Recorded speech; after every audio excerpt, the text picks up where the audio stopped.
Good afternoon sir, good afternoon, thank you sir.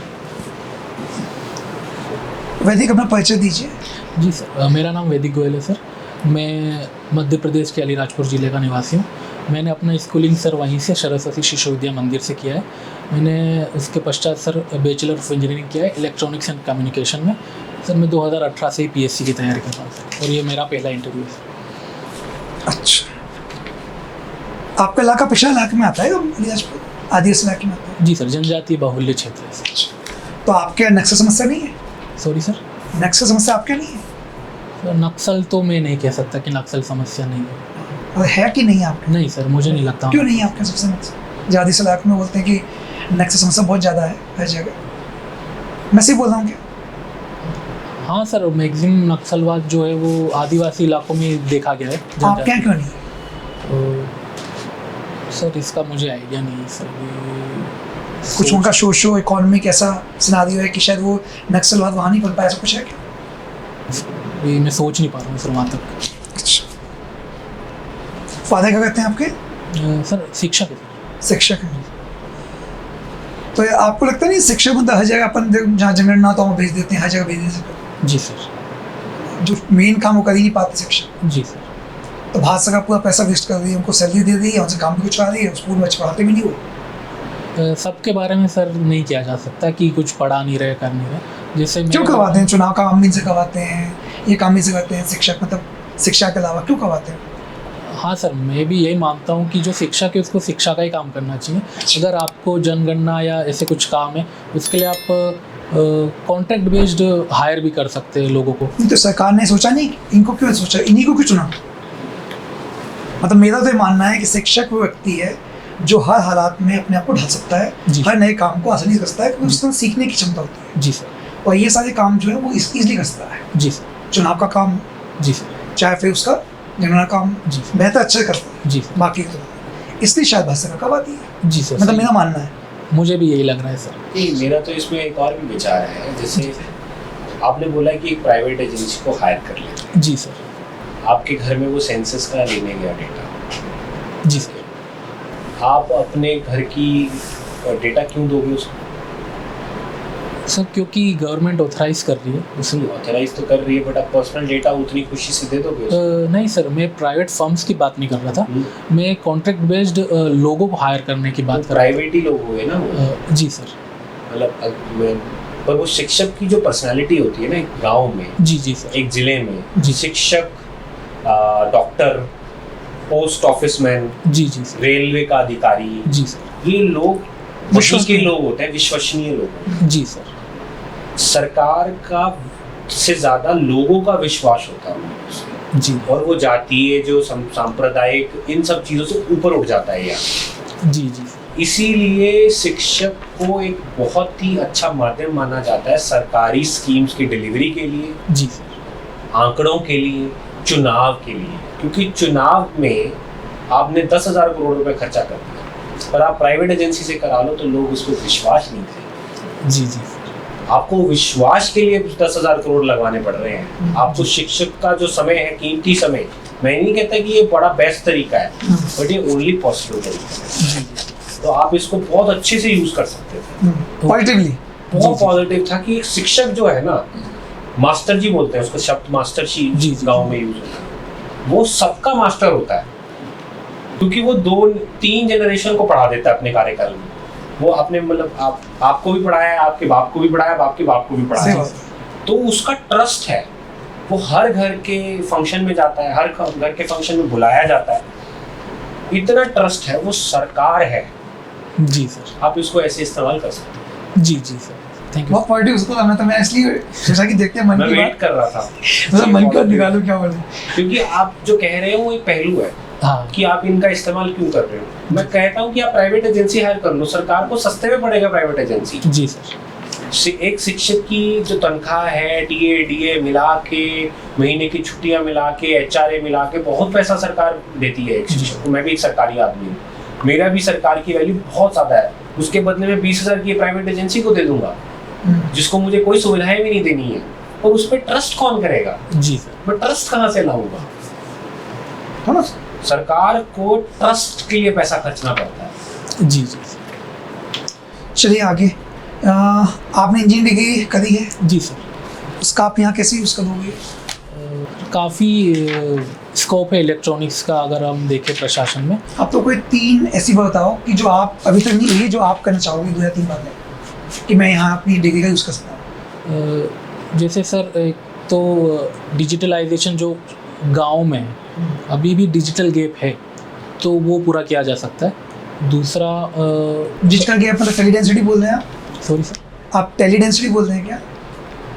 Digital gap का मतलब tele density बोल रहे हैं क्या? नहीं सर, जो लोगों में अवेयरनेस नहीं है कि और इक्विपमेंट कैसे यूज़ करना है, इलेक्ट्रॉनिक्स इक्विपमेंट पे खासकर अभी भरोसा नहीं है। मतलब डिजिटल इंपावरमेंट की बात कर रहे हैं? हाँ जी सर, क्या आप लोगों को डिजिटली इंपावर करें? पावर किया जा सकता है। अच्छा, और दूसरा सर जो सरकार कर रही है, आप तो अपनी डिग्री बताओ कि मैं अपनी डिग्री का कहीं कहीं यूज़ करूँगा प्रशिक्षण में, जो अभी नहीं हो पा रहा बेटा।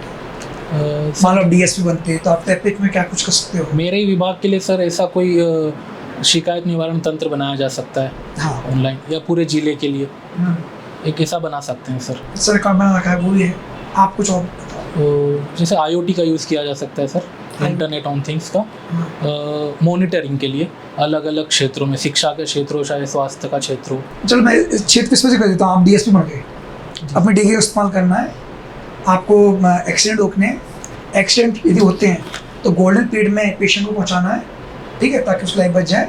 गोल्डन जो टाइम होता है, ब्लैक स्पॉट कम करने हैं आप, है ना, ट्रैफिक मैनेजमेंट करना है। डिग्री से कैसे करोगे, और अपने जो आपके ऑफिसर्स हैं उनसे कोऑर्डिनेट करना है।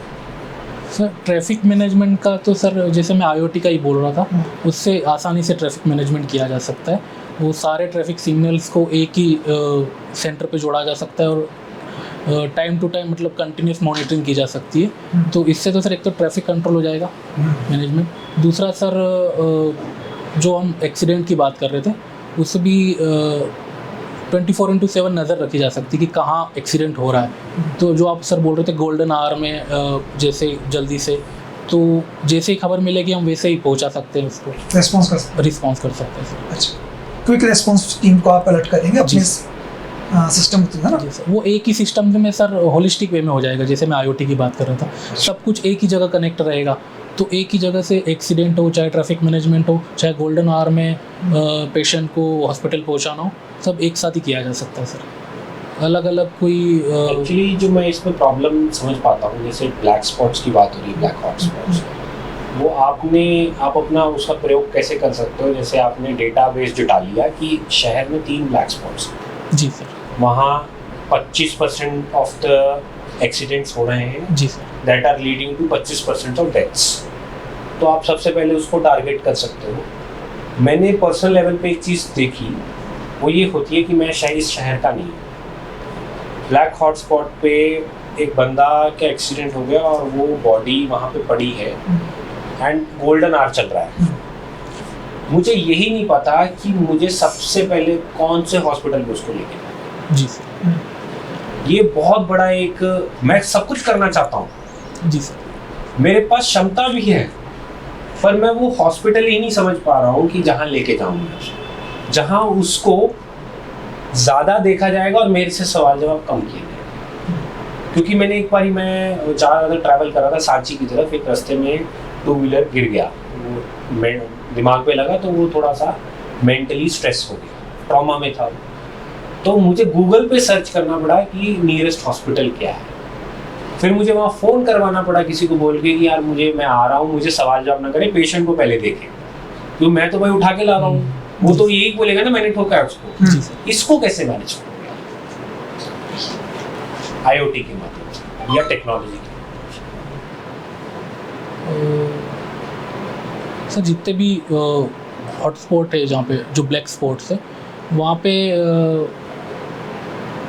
एम्बुलेंस 24/7 खड़ी की जा सकती है। जैसे शहर में 3 ही आप बोल रहे हो 3 हॉट ब्लैक स्पॉट है, तो 3 एम्बुलेंस वहाँ पे कंटिन्यूस। अगर जस्टिफिकेशन क्या उसका? आपके पास तो 10 ही एम्बुलेंस है पूरे शहर में, 10 में से 2 प्रोटोकॉल में लगी हुई हैं, VIP मूवमेंट हो रहा है, जी जी, आप उसको मना नहीं कर पाए। 5 बड़े हॉस्पिटल्स हैं, 108 की सर्विस है, प्रेगनेंसी के लिए आप इमरजेंसी में भेज रहे हो, तो 3 एम्बुलेंसेस वहाँ खड़ी रखने का आप लॉजिक क्या दोगे सरकार? क्योंकि सर 25% डेथ कम नहीं है शहर में। 25% डेथ अगर उस वहीं 3 क्षेत्रों में हो रही है तो एक एक्सीडेंट हुआ, एक एम्बुलेंस लेके चली गई, बीन भाई दूसरा एम्बुलेंस क्या करेगा? मतलब दूसरे एक्सीडेंट पे क्या करोगे आप? उसके हिसाब से तो 10 एम्बुलेंस रखनी चाहिए एक स्पॉट। सर 3 नई एम्बुलेंस बनाई जा सकती है सर। पैसा कहाँ से लाओगे? फंड तो रेस करना ही पड़ेगा सर। सरकार में 1 रुपया खर्च करने से पहले 10 सवाल का जवाब देना। तो आप इसी रिसोर्सेज में कैसे काम? सर प्राइवेट व्हीकल भी यूज़ किया जा सकता है। आप टेक्नोलॉजी बताओ ना। हाँ, आप तो डिग्री आपका अच्छा रिसोर्सेज बता रहे हो। अच्छा टेक्नोलॉजीज का ओके सर।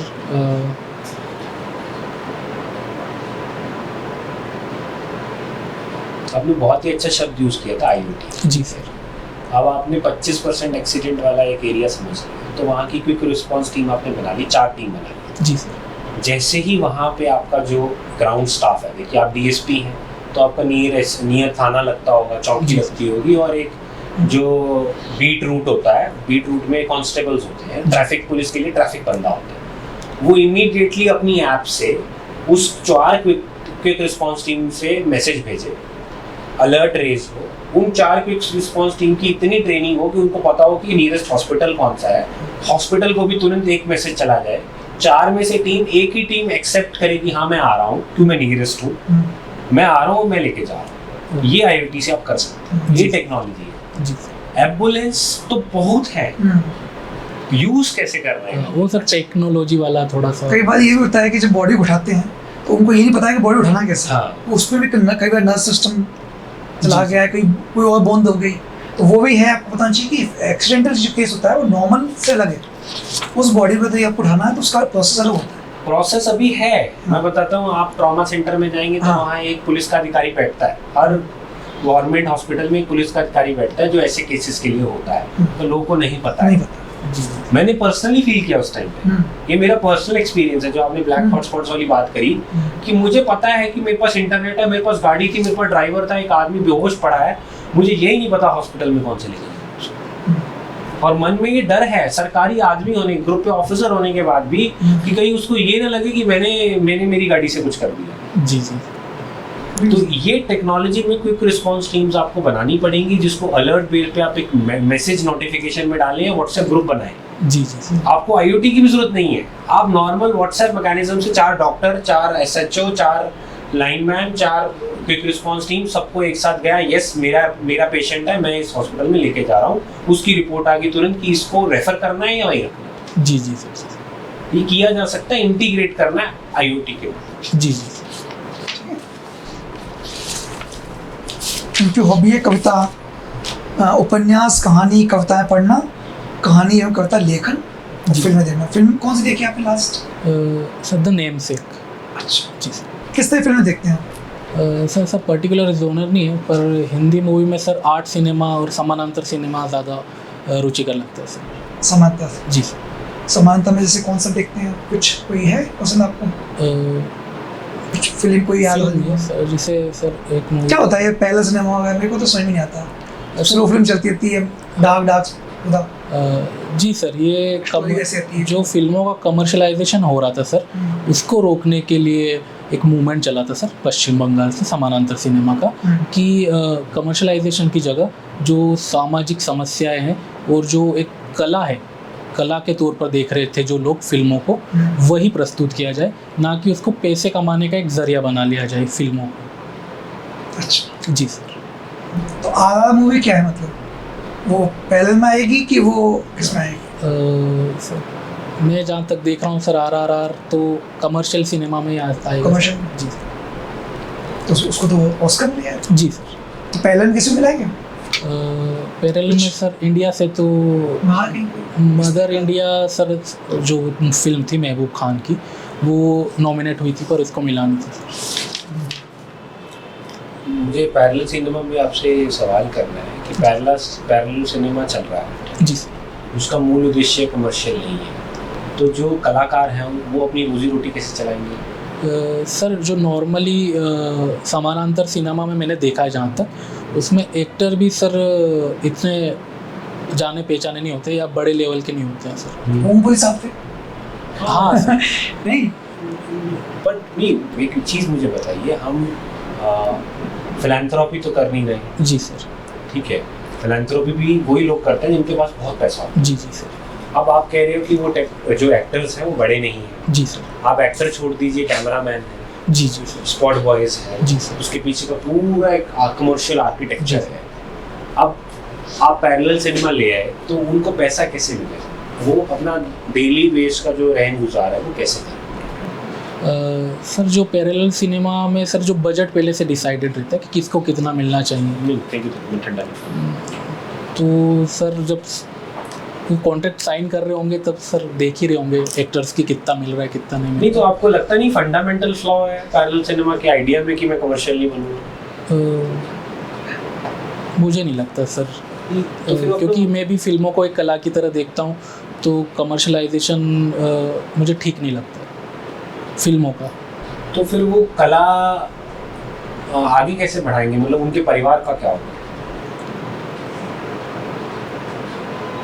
सर जितना पैसा जो कमर्शियल सिनेमा के जो एक्टर्स छाप रहे हैं, मतलब 200 करोड़ 300 करोड़ उतना तो नहीं मिल रहा, पर रोजी रोटी कमाने के हिसाब से उतना तो वो मैनेज कर ही लेते। क्यों करेंगे तो शूटिंग के लिए? नहीं तो मतलब मेरे को इस पूरी परिभाषा में ये समझ आ रहा है कि आप हम कहते हैं कि हमारे देश में स्पोर्ट्स डेवलपमेंट नहीं है। जी। उसका मूलभूत कारण ये कहते हैं कि स्पोर्ट्स में नौकरी नहीं है। जी। तो वो कला जो पैसे नहीं देगी वो लंबी कैसे चलाएंगे, उसको जीवित कैसे रखेंगे? समस्या यही है सर, इसीलिए इंडिया में पैरेलल सिनेमा या आर्ट सिनेमा अभी भी बहुत कम है सर। बहुत कम मूवी साल में एक आधी बार देखने को मिलती है कि जो पैरेलल हो या आर्ट सिनेमा हो सर। सर मेरा तो लगता है कि पहले मतलब होता है कि जो ऑफ टैक बातें होती हैं जो नहीं आ पाती कमर्शियल में, उसको एडजस्ट करने की कोशिश करते हैं लोग। बाकी पैसा आए ना आए वो बात वो अलग है, और मेरा मानना है एक्चुअली वो पैसे से ज्यादा वो कमर्शियल सिनेमा जो होता है वो मासेस के लिए होता है। जी सर। उसमें आप सोशल मैसेज कई बार छोड़ देते। तो पैरेलल सिनेमा सोशल मैसेज के लिए, ना कि नॉन कमर्शलाइजेशन के लिए। मूल आधार नॉन कमर्शलाइजेशन नहीं है, मूल आधार मैसेज देना है। जी जी। जो कि रह जाए। जी सर। कमर्शलाइजेशन के बिना तो कोई चीज चल ही नहीं सकती। जी सर। ये पानी की बोतल में पी रहा हूँ, 6 रुपए की बोतल है, तो अब 6 रुपए कहीं से तो मेरे को जेब से देने पड़ेंगे ना। जी सर मैंने पढ़ा था तो वो यही बता रहे थे कि जो कमर्शियल सिनेमा था उसके विरुद्ध उन्होंने एक मूवमेंट खड़ा किया था। विरुद्ध तो किया। कमर्शियल सिनेमा की सबसे बड़ी विसंगति ये है कि उसको मासेस को केटर करना है। जी सर। जब आप मासेस को केटर करते हो तो मासेस को पसंद आपको वो लाना है, मसाला देना है, मसाला देना है, तड़का डालना है, नाच गाना डालना है, विदेशी लोकेशन, अपनी अच्छी अच्छी लोकेशन दिखानी है। जो नॉन कमर्शियल जिसको पैरेलल सिनेमा बोलते हैं उसको कंटेंट पे फोकस करना है। जी जी। Non commercialism is the second aspect. जी sir. Content is the first major impact of parallel. जी जी सर। कि जैसे हमारे यहाँ किसी क्षेत्र में कोई कंटेंट बेस्ड मूवी बनानी है, उसको इंडिया नहीं देखेगा ना, मासेस क्यों देखेंगे? जी जी सर। उसको उसी क्षेत्र के लोग देखेंगे। इसीलिए पैरेलल सिनेमा है, हमेशा रहेगा, क्योंकि आर्ट कल्चर ह्यूमनिस्टिक और एनिमलिस्टिक डिजायर है। जी। वो भीम भेद का केव अगर आप गए होंगे कभी, वहां से चल रहा है। जी जी सर। इतने पुराना है वो भी पैरेलल सिनेमा ही है मेरी। जी जी सर। जो आपको कहानी दिखा रहा है। जी सर। आप अली राजपुर से बिलोंग करते हैं। जी सर। राइट, तो मैंने तो पहली बार नाम सुना है, बट अलीराजपुर नाम क्यों है उसका? सर यहाँ पे जो एक जनजाति बाहुल्य क्षेत्र है सर, यहाँ पे ओलिया भील नामक जनजाति निवास करती थी। अच्छा। और इस पूरे इलाके को ओलिया जंगल कहते थे सर, आली जंगल सॉरी सर, और इसी नाम पे सर इसका अलीराजपुर नाम रखा गया। अच्छा, तो आपको लगता नहीं है बदलाव होना चाहिए नाम में सर? नहीं, मुझे ऐसा तो नहीं क्योंकि लगता। आजकल फैशन में हम नाम बदलाव करना। नहीं, मुझे नहीं लगता सर कि नाम बदलना चाहिए। लास्ट क्वेश्चन, ये ब्लू टिक क्या है? सर जो अभी ट्विटर पे चल रहा है सर, ब्लू टिक मतलब जिसके पास ब्लू टिक है वो ऑथराइज्ड यूज़र है। जैसे अमिताभ बच्चन, सचिन तेंदुलकर, ये बड़े बड़े लोग हैं, इनके पास ब्लू टिक है। मतलब सचिन तेंदुलकर ही है ट्विटर पे, और कोई नहीं है। वैसा मैं समझता हूँ सर। नहीं तो ट्विटर के ब्लू टिक से ही सचिन को ही देखने मिलेगी कि मतलब और भी कोई तरीका है? Sorry sir? ट्विटर का ब्लू टिक नहीं मिलेगा तो हाँ। क्या सचिन तेंदुलकर नहीं रहेंगे क्या? सचिन तेंदुलकर तो रहेंगे, पर कितने रहेंगे ये नहीं बता सकते पर ट्विटर पे। अच्छा, मतलब क्या क्या पूछता हूँ, समझ नहीं आया क्यों मैं बोल रहे हैं अमिताभ बच्चन के मेरे को मेरा जो है ब्लू टिक वापस कर दो, सर ऐसा वो लिख रहे हैं। एक ही नाम के बहुत सारे लोग होते हैं सर, अकाउंट आप किसी भी नाम से बना सकते हैं, तो एक फेक अकाउंट का मुझे लग रहा है कि एक इशू रहेगा। अगर अमिताभ बच्चन जी के पास ब्लू टिक नहीं है तो पता नहीं ट्विटर पे कितने अमिताभ बच्चन शायद खड़े हो सकते हैं, और उनके नाम से पता नहीं कितने ट्वीट किए भी जा सकते हैं। तो ये क्या टेक्नोलॉजी का जैसे परिणाम और दुष्परिणाम जो होता है, हाँ सर, आप बोल सकते हैं। किस तरफ फॉल करेगा? Sorry sir. दुष्परिणाम की तरफ फॉल। हाँ, ऐसा मुझे मतलब कि आइडेंटिटी थेफ्ट हो सकता है। हाँ सर, फेक न्यूज़ या फेक अकाउंट, और एक आइडियोलॉजी बेस्ड वॉरफेयर शुरू किया जा सकता है कि सचिन तेंदुलकर ने बोला है तो हम, क्योंकि उनके फैन फॉलोइंग है, जी जी सर, अब वो कुछ बोल रहे हैं, वो बोल नहीं रहे बट उनके नाम का इस्तेमाल जी, जी, करके जी। बोला जा रहा है, तो वो एक मिस इन्फॉर्मेशन कैंपेन बनाया जा सकता हाँ हो सकता है सर। ठीक, थैंक यू सर। एक तो आप ये तैयार कर लो जो आपकी इंजीनियरिंग डिग्री है। Engineering, yes sir. मैं पिछली बार भी इनको बोला था, अच्छा इनका इंटरव्यू फर्स्ट डे ही है 27 है। तारीख अच्छा, है ना? 5 दिन ही रह गए। और सब इनका अच्छा है, ब्रिलियंट, मेंस वो अच्छा गया है, मेरा स्टूडेंट ही है, पर दिक्कत ये है कि जब भी जो पूछते हैं ना डिग्री वाला मामला, ये कहीं ना डिग्री कहीं वाला सर थोड़ा सा लफड़ा दे जाता है। नहीं, संजय बता दे वो हाँ, बहुत सारी